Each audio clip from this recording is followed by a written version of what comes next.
Mesdames et messieurs et mesdemoiselles, bonsoir.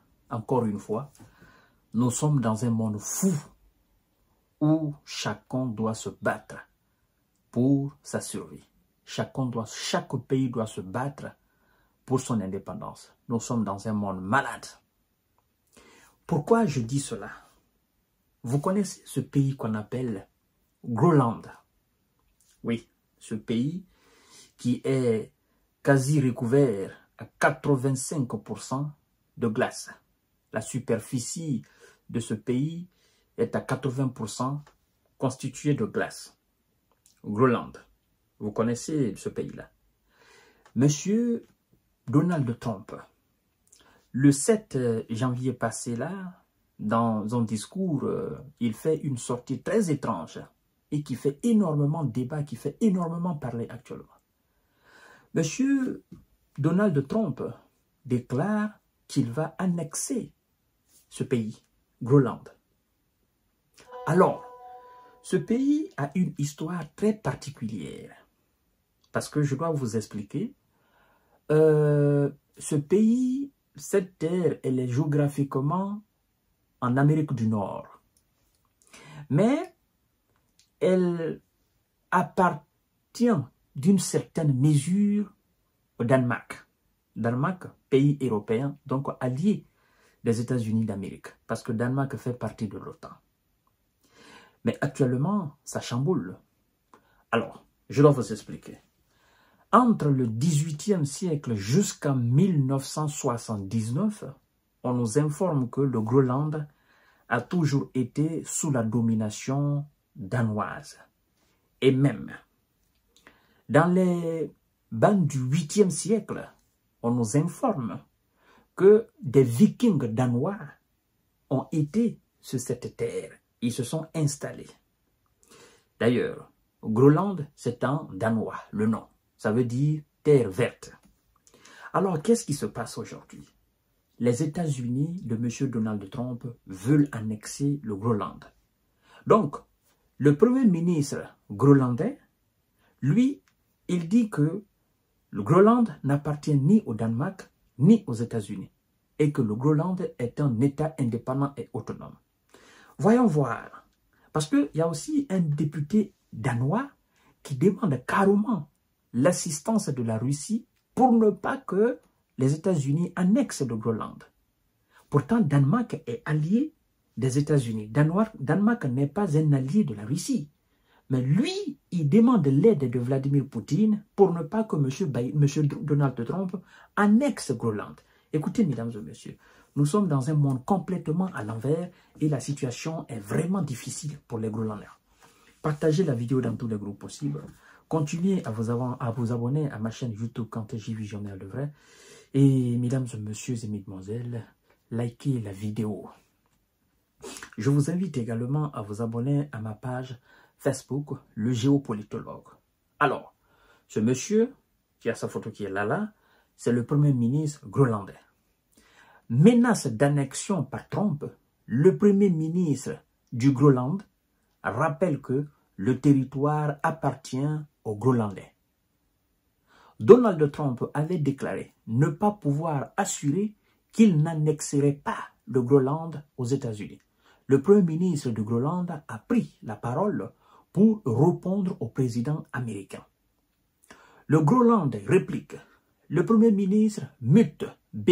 Egede a répondu vendredi 10 janvier aux propos du président élu des États-Unis, Donald Trump, qui menaçait d'annexer le territoire situé dans l'Arctique. Voilà. Le Groenland appartient aux Groenlandais. On ne veut pas être danois, on ne veut pas être américain. On veut être groenlandais. Acclamé le Premier ministre en conférence de presse aux côtés de son homologue danoise, Mette Frederiksen, rapporte notamment CBS News. Mesdames et messieurs et mesdemoiselles, mais pourquoi les États-Unis veulent annexer Groenland? C'est la question qu'il faut se poser. Pourquoi ils ne l'ont pas fait depuis tout ce temps? Pourquoi c'est maintenant qu'ils veulent annexer ce territoire? Groenland, c'est un immense territoire, mais complètement recouvert de glace. Groenland fait presque 4 fois la France, parce que le territoire a une superficie de 2 millions de kilomètres carrés. 2 millions de kilomètres carrés. Il est vaste. Maintenant, mesdames et messieurs et mesdemoiselles, écoutez très bien. Groenland, le sous-sol est très riche en hydrocarbures. Mais jusqu'à présent, il reste inexploré et inexploité en raison du manque d'infrastructures. Et donc, je crois que les Américains, ils ont l'intention d'annexer le Groenland et d'exploiter de façon frauduleuse par la force les ressources du sol et du sous-sol de ce pays-là. D'accord? Et la population de Groenland, c'est quelque chose de 56 000, disons maintenant 57 000 habitants. En fait, c'est un territoire immense. Mais les gens, ces 57 000, ne vivent que sur quelques portions vraiment de territoire. Parce que la vie n'est pas du tout facile là-bas. Et alors, écoutez, c'est que le député, ce député danois dit.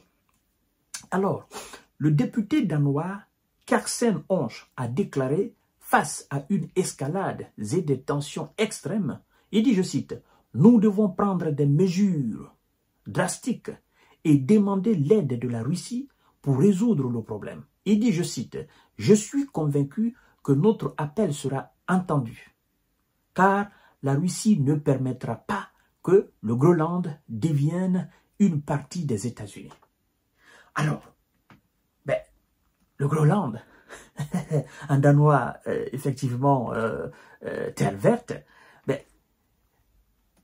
eux, ils disent, les populations qui sont là, eux, ils disent qu'ils ne sont pas danois. Vous comprenez? Mais du XVIIIe siècle jusqu'en 1979, la partie, elle est restée sous la domination danoise. Maintenant, qu'est-ce qui se passe? Si les États-Unis annexent la partie, ça sera alors parce que le Danemark est faible. C'est la réalité. Parce que si les Groenlandais, le Premier ministre dit qu'ils ne sont pas danois et qu'ils ne veulent pas être américains, mais si les États-Unis venaient à faire, ça veut dire quoi? Et les Groenlandais et le Danemark, ils sont tous faibles. Donc, c'est la loi du plus fort. Est-ce que dans ce cas de figure, on peut faire la guerre à la Russie? Non. Bon, on continue, mesdames et messieurs et mesdemoiselles. On dit, écoutez très bien, l'île a été sous domination danoise du début du XVIIIe siècle jusqu'en 1979, date à laquelle elle est devenue un territoire autonome. Vous comprenez? Depuis 2009, le Groenland a le droit de déclarer son indépendance par référendum. Le Premier ministre groenlandais, Mut Egede, a appelé à l'indépendance vis-à-vis du Danemark. Donc, Groenland, c'est une ancienne colonie du Danemark. Et l'histoire de Groenland est vraiment liée au Danemark. Parce que c'est le Danemark même qui a baptisé ce nom Groenland, c'est du danois. Vous comprenez? Donc, mais les Danois sont allés trouver d'autres populations qu'on appelle les Nuits. Jusqu'à présent, les Nuits vivent là. Vous comprenez? Et donc, aux côtés des Nuits, des Danois, effectivement, sont restés, ils ont vécu. Ils ne sont plus retournés au Danemark. Donc, eux aussi, aujourd'hui, ils se réclament d'être, n'est-ce pas, de ce territoire-là. Mais les États-Unis, M. Donald Trump vient d'annoncer qu'il va annexer le Groenland.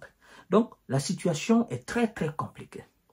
Le Groenland possède un sous-sol riche en hydrocarbures, principalement à l'ouest de l'île.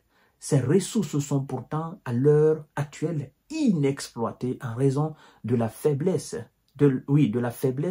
des infrastructures locales et du coût élevé de l'implantation relative aux ressources disponibles, mesdames et messieurs et mesdemoiselles.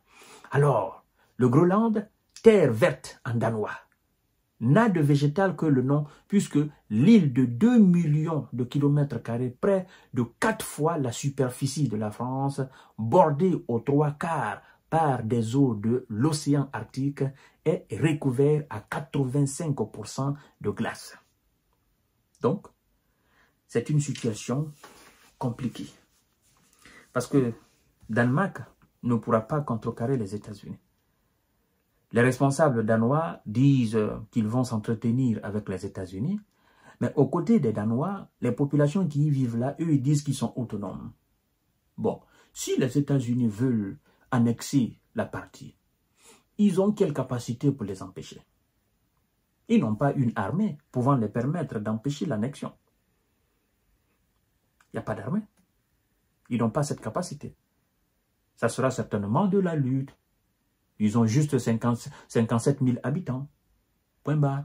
Donc, qu'est-ce qui attire les États-Unis vers là? C'est la ressource du sol et du sous-sol. Point barre. Rien d'autre. Il n'y aura même pas de résistance. Donc, si le Danemark aussi peine effectivement d'avoir le contrôle total sur ces 57 000 habitants, hein, ça veut dire que quelque part, le Danemark aussi joue au feu. C'est ça? Et c'est pourquoi ce député danois demande l'aide à Vladimir Poutine pour empêcher les États-Unis d'annexer. Bon, aujourd'hui, c'est ce que je ne cesse de dire. Vladimir Poutine et sa Russie sont devenus l'alternative pour tous les pays du monde entier qui veulent combattre les États-Unis d'Amérique. Vous voyez ce que nous sommes en train de dire à longueur de journée. En fait, la Russie, aujourd'hui, la seule force qui effraie les États-Unis d'Amérique, et donc qui effraie les Occidentaux en un mot, c'est la Russie. Tout le monde demande l'aide à la Russie. Donc, ce député danois, il n'a pas menti. Si Vladimir Poutine veut réellement, il peut empêcher. Oui, il a les moyens. Et il y a les ressources. Il peut les exploiter en plus. Parce que les États-Unis vont pour les exploiter. Comme ils sont en Ukraine pour exploiter aussi les ressources du sol et du sous-sol de l'Ukraine. Bon, nous allons suivre l'affaire, mais je pense que ça sera un nouveau front encore. Bon, je ne souhaite pas qu'il y ait bien de ça.